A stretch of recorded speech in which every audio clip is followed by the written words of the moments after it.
High, good morning. আজ সকালবেলা চা বিস্কুট খেয়েছি।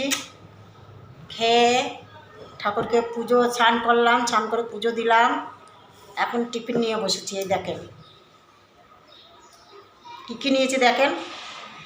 এখন মাস্কারা লাগাবো, বাটার। এই দেখেন। আর এর সাথে কি নিয়েছি, এর সাথে নিয়েছে ডিম সিদ্ধ, একটা ঠোঁটে কলা নিয়েছি, কাটালি কলা, আর আপেল নিয়েছি। এই দেখেন আপেল,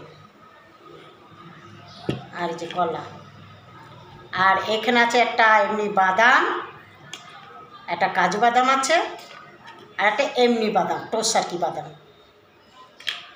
তো এইটাই আমার সকালের টিফিন। এখন এই মাস্কারা দিয়ে খাবো,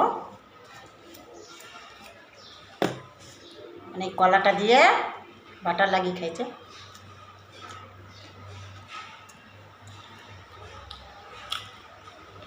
সকালের টিফিন, দুপুরে রান্না আছে।